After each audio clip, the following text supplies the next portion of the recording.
Perkenalkan, nama saya Adinda Salihatun Nisa, NIM 2474201001 dari Fakultas Hukum.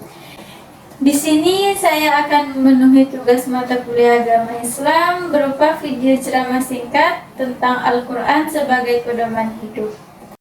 مولاي صل وسلم دائما أبدا على حبيبك خير الخلق كلهم مولاي صل وسلم دائما أبدا على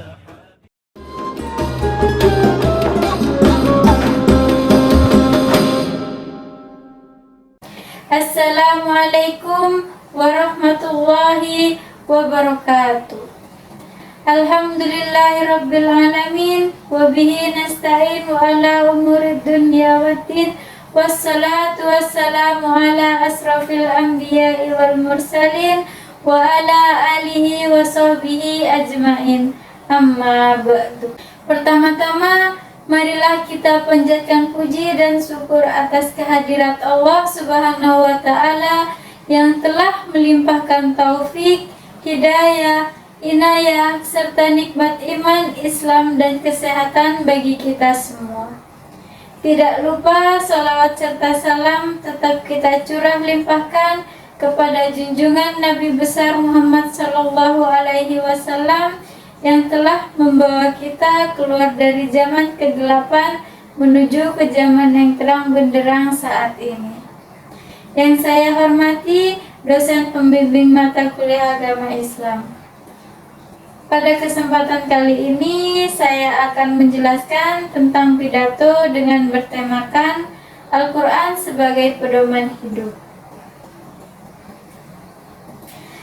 Seperti yang sama-sama kita ketahui, Al-Quran merupakan kitab umat muslim yang terakhir, dan Allah juga sudah menjamin bahwa Al-Quran akan terjaga kesucian dan kemurniannya hingga akhir zaman.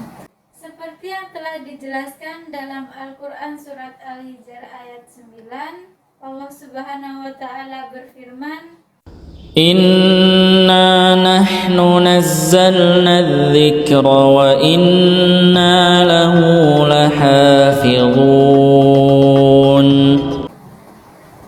Selanjutnya, demi memudahkan umat membaca Al-Quran dengan baik, mushaf Al-Quran pun dicetak sebanyak-banyaknya setelah melalui tasghih atau pengesahan dari ulama-ulama yang telah hafal Al-Quran. Rasulullah Shallallahu Alaihi Wasallam bersabda kepada Mu'adz bin Jabal,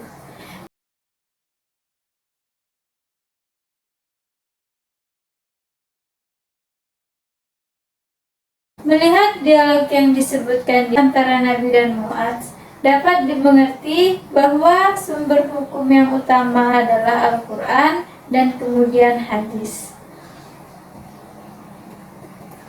Dialog tersebut juga diperlukan bagi mujtahid. Jika ingin merujuk sebuah hukum, harus dilakukan di bawah tuntunan Al-Quran sebelum mengambil pedoman dari hadis Nabi. Tetapi, jika tidak ditemukan juga, maka diperbolehkan mengambil dari hadis Nabi. Demikianlah Islam memandang Al-Quran sebagai pedoman hidup yang dijadikan sebagai acuan dalam kehidupan sehari-hari, baik dalam hal beribadah, kehidupan berkeluarga, kegiatan ekonomi atau berdagang, hubungan dengan Allah atau hablum minallah, dan hubungan dengan manusia atau hablum minannas, hingga dalam adab menuntut ilmu. Sehingga dengan berpegang teguh dengan keduanya, kita tidak akan tersesat selama-lamanya. Sebagai seorang mukmin, kita harus meyakini bahwa Al-Quran adalah kalam atau perkataan, ucapan Allah Subhanahu wa ta'ala. Al-Quran adalah petunjuk bagi orang-orang yang beriman. Barang siapa yang berkata berdasarkan Al-Quran, maka perkataannya tersebut adalah benar. Dan barang siapa yang menghukumi dengan Al-Quran, maka hukumnya adil. Selanjutnya, Bagi siapa saja yang mengikuti dan mengamalkan isi dari Al-Quran, maka ia akan menuntun menuju surga. Dan barang siapa yang membelakanginya, ia akan menyeretnya menuju neraka. Salah satu fungsi Al-Quran bagi manusia adalah sebagai petunjuk dalam menjalani kehidupan sehari-hari. Sebab di dalam Al-Quran terdapat banyak kandungan yang dapat menjadikan pelajaran dan contoh serta bahan perenungan bagi manusia. Bagi siapa saja yang menjadikan Al-Quran sebagai petunjuk atau pedomannya dalam menjalani hidup, maka ia akan berada di jalan yang lurus dan penuh keberkahan di dalamnya. Dan Quran Surat Al-Isra ayat 9, Allah Subhanahu wa Ta'ala berfirman, Inna hadzal Qur'ana yahdi lillati hiya aqwam. Inna hadzal Qur'ana yahdi lillati hiya aqwam wa yubashshirul mu'minina alladhina ya'maluna as-salihati anna lahum ajran kabira. Selanjutnya, Al-Quran juga memiliki keutamaan, yaitu sebagai obat bagi seluruh penyakit, baik itu penyakit secara fisik maupun batin. Allah Subhanahu wa Ta'ala berfirman, dan kami turunkan dari Al-Quran suatu yang menjadi penawar dan rahmat bagi orang-orang yang beriman, dan Al-Quran itu tidaklah menambah kepada orang-orang yang zalim selain kerugian. Quran Surat Al-Isra ayat 82. وَنُنَزِّلُ مِنَ الْقُرْآنِ مَا هُوَ شِفَاءٌ وَرَحْمَةٌ لِّلْمُؤْمِنِينَ وَلَا يَزِيدُ الظَّالِمِينَ إِلَّا خَسَارًا. Al-Quran merupakan obat, penyembuh, dan rahmat bagi orang-orang yang beriman, yakni dapat menghilangkan berbagai macam penyakit di dalam hati, misalnya keraguan, kemunafikan, kemusyrikan, dan penyimpangan. Maka Al-Quran akan menyembuhkan itu semua, sekaligus sebagai rahmat yang membawa dan mengantarkan kepada keimanan. Sekaligus sebagai rahmat yang membawa dan mengantarkan kepada keimanan, hikmah, dan melahirkan keinginan untuk mencari kebaikan. Dan hal itu tidak berlaku kecuali bagi orang yang beriman, membenarkan dan mengikutinya, maka ia akan menjadi penyembuh dan rahmat. Sedangkan bagi orang kafir dan orang zalim, mendengar Al-Quran tidak menambah kepada mereka, melainkan mereka semakin jauh, semakin kafir, dan semakin rusak.